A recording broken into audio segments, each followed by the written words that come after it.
Hey guys, it's Woody the Unexceptional Gamer, and on that Unexceptional Gamer thing, let me apologize for the zombies footage first. It's not the most impressive game that you'll ever see. Zombies for me has always been kind of a community experience about hanging out with friends and sort of a low stress thing. And today is actually the first time I've ever played this game all by myself, which changes the dynamic a little bit. But anyway, the purpose of this video is to explain the three different game modes that Treyarch has already revealed and sort of break them down and let you know what to expect. So let's get started. So, the first thing to talk about, Tranzit. Tranzit is now intended to be the primary zombies mode, right? So previously there only really was zombies mode. Solo and co-op could maybe be argued as two, but it was just you sitting there surviving as long as you could. Now that there's several zombies modes, some of them are the core and some of them are, options. Tranzit is supposed to be the core one. Tranzit is the one that you play all the time. It's the big one. And what is Tranzit? It's just like regular zombies, but bigger. A lot bigger. And it's almost like regular zombies, but strung together by bus routes or journeys through the fog or whatever you want to call it. It's more expansive than anything that Treyarch or Infinity Ward has made before. So, of course, the map is going to be much bigger than CeeLo. It's going to be much bigger than any zombie map you've seen. It's going to be like a bunch of zombie maps connected by a bus trip. So there you have it.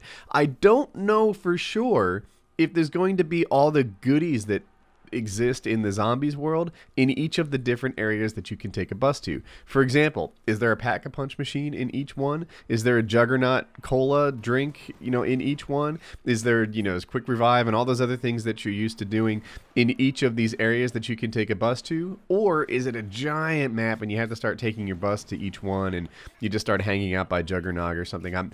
That hasn't been defined to me. But what has been defined is that, it's this big thing. There's some disadvantages to each one. It seems like the bus is a little bit like the teleporters in that, on the upside, you can get yourself out of trouble, etc. On the downside, you could find yourself isolated and all on your own without your friends to play with, etc. But that's Tranzit. That's it in a nutshell. It is like survival mode, except that it's gigantic and you take buses from one area to the next instead of teleporters. And like I said, I have this notion. I think that each of the sub-maps, I'll call them, has its own set of goodies, like Pack-a-Punches, Juggernog, etc. But we'll find that out for sure, I guess, when the game comes out. Oh, there's one thing I left out. New in the zombies thing is the concept of buildables. So you can go around collecting things on the map, or teams can, go around and collect things together and then create weapons, tools, and stuff like that to help you do better. So rather than just saving up money and buying it off the wall, there's now this scavenger hunt type concept where you can gather things together and create buildables. So that's new. Anyway, let's move on. Survival. So survival is a lot like Tranzit. It is the classic mode. It's the one that you're seeing on your screen right now. It's good old zombies, a thing that you're always used to seeing before. One thing that's notable about survival that you may not have known is that the maps are subsets of the maps that we just talked about before, which is Tranzit. So it would be the equivalent of having of having bus routes from Moon to Ascension to Durice, etc. Whereas survival mode is just playing the game in one of those maps, going to your favorite area to create your rape trains and do your thing, or kite if you're used to that term instead.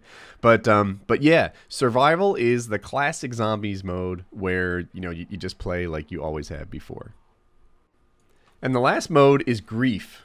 Grief. And if you don't know, griefing in video games has always been like behavior that makes other people not have fun. Like, that's the deal, for example, in Team Fortress, it used to be that you could get a couple guys together and make it so that a door wouldn't open, or that you could block a passageway. Things like that are griefing. It's just being a dick in a video game and ruining other people's fun. Well, there's a zombies mode designed for this almost. So let me explain.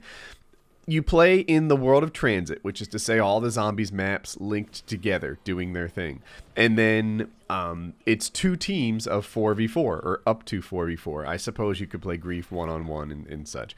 But So now you're picturing this. You're in this giant world of connected maps, and it's you against zombies. So you're not killing each other, but there are things that you can do in the zombies world to make the other team's life a little more difficult. For example, you can block certain passages, right? So, I don't know what else you would do. You would use up things, move the mystery box, but your objective is to kill more zombies and to outlast the other 4 guys. So, part of you is just working on this common enemy of taking out bad guys in the zombies, that is. And then, the other part of the game is working against the other human characters, trying to make their life difficult. That is the grief mode explained. And, yeah, so that's that. There's more zombie stuff to talk about, though, so let's get that included. The other stuff is about moving to the multiplayer engine. So I think we've all heard that Black Ops 2 has moved their zombies work into the multiplayer engine. But I've often wondered, exactly what does that mean for me? Does it mean that it's somehow a better way for us to play against each other, like happens in the multiplayer engine? And they gave out some of the details. First of all, stat tracking. Apparently, built into the multiplayer engine is all this crazy stat tracking stuff, and that kind of makes sense. Like, if you know the zombies multiplayer stat stuff, when you check the lobby leaderboards, they do so much, all these caps and defends and kill death and etc. So, now there is better stat tracking built into zombies. As a personal note here, though, I've always found trying to work your way to the top of the zombies leaderboard and such to be a waste of time, because there's some guy who finds a glitch and plays for 600 hours in a row, standing on top of the table in Pentagon or whatever. So I don't know. It just seems like the top of the most prestigious place on the zombies leaderboard to me has always been 18th or whatever it is, the first non-cheater in the world. But anyway, stat tracking is going to be way better because they moved to the multiplayer engine, which also ties into the leaderboards, right? The leaderboard's supposed to be much better than we've seen before. Kind of a surprising lack of details on that. It's like, all right, better, but what exactly does better mean? So anyway, the different modes will have their own leaderboards, of course, and that'll be that. Improved matchmaking. So this is something that is actually sort of tangible and new. Using the multiplayer matchmaking engine, they'll be able to do a much better job of suiting you up, of matching you up, of pairing you up with other people who want to play zombies. Partly that, quote unquote, better represents itself in just matchmaking speed. They'll be able to find other people faster than they've done before. The other reason that it's better is that they'll find you better people to match with, right? Whether that be skill level or whether that be network connectivity, they'll do a nice job of giving you other people to play zombies with, assuming that you're not playing with people that you know already. So that's that. And then there's one more, which is custom games.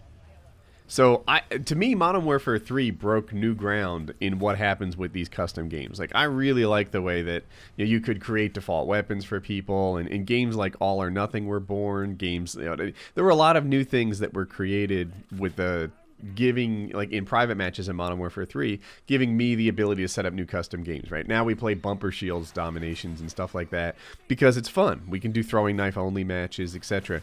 That didn't really exist to me very well before Modern Warfare 3. It had a trust factor, and that's always sketchy. Well, that kind of custom game stuff is also going to exist in zombies because of the multiplayer engine. Here I am trying to get to that damn insta-kill.